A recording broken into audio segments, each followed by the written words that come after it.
we were having brunch, Katie and I. She called and she's like, "Hey, what are you doing today? I don't have the kids. Sigfredo has the kids, and are you doing anything?" And I was like, "No, I don't have any plans." And she's like, "Let's go to brunch." I said, "Okay, no problem." So got ready, went to brunch. We're sitting having brunch, and maybe like an hour and a half into us having brunch and sitting there, she gets a phone call from Charlie.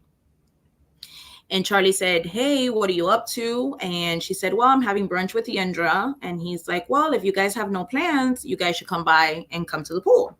I'm at my parents' house. My sister's here. And we're just hanging out by the pool if you guys want to come."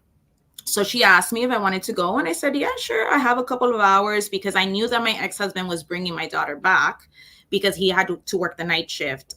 He works at the hospital. So he had the night shift and he had to go in. So he was only going to have her for a few hours. So I said, "I'm going." Cool. So my house was too north to go back home to then go back south. And we were already south. So instead, we went to Katie's house, got a bathing suit. And, she let me use a bathing suit and she changed and we made our way there to the pool. Is the continuum? Yes. So you get there. Did you meet Wendy immediately?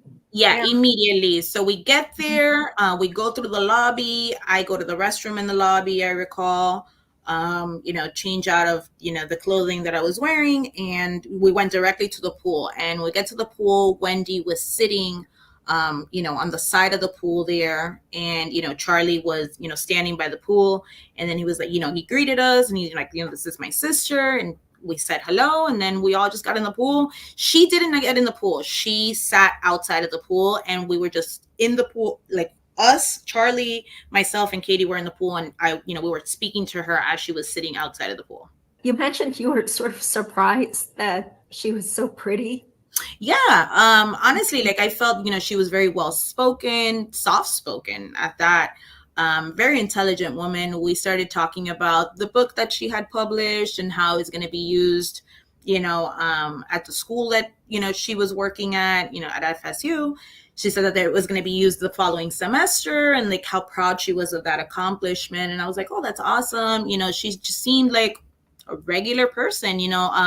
I like to pick attorneys' brains just because I'm actually on my way to pre-law to go get into law school. And I've always been very I like to ask questions. So, I asked her a lot about, what kind of law she practiced and what exactly did she do. And, she talked to me a little bit about the human trafficking aspect in her background and things like that. And I thought it was super cool. And she was just a regular person.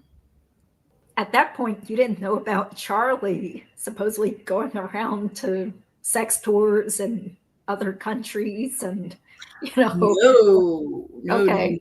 No. I found out about that during trial because I had, and after obviously reading everything that came out and everything that has been on Google and, whatnot, because I had no idea about that at all.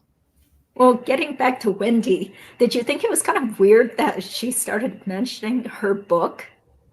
Did it seem arrogant or weird for her to bring that up? I mean, I think that it just piggybacked off of the fact that I asked her what she did for a living. And when she said that she was an attorney, I said, "Well, what kind of law do you practice?" And, she started telling me what she practiced. And then she said, I specialize in a lot in human trafficking. Matter of fact, I wrote a book and my book is going to be used. So I didn't, at that point, I didn't see it as arrogant. I just felt that we were having a conversation about what she does. And she just wanted to just, tell me exactly what she was doing and, how she was practicing this law, basically.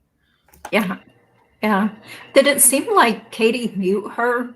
I guess by then they had met at least once. I think that they may have met previously, but it was normal, it wasn't like, "Hey, nice to see you again." It was just like, "Hey, how you doing?"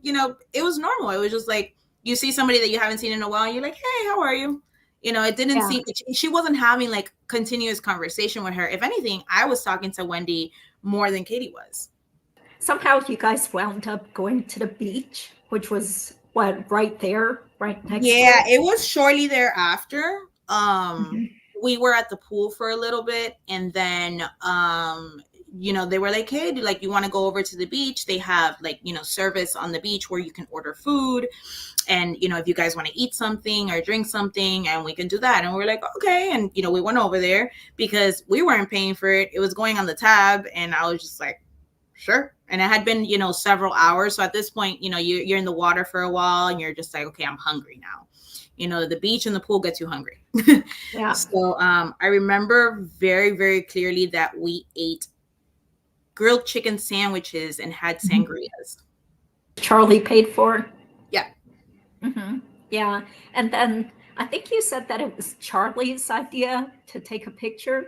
Yeah, he was like, oh, you guys should take a picture. And then we were like, okay. And like, we all just turned, and we were all already laying there talking. So we all just kind of turned, and he took the picture. Yeah, with Katie's phone. Yes. Right. Okay. And then I believe Katie was the one that published it on her Facebook.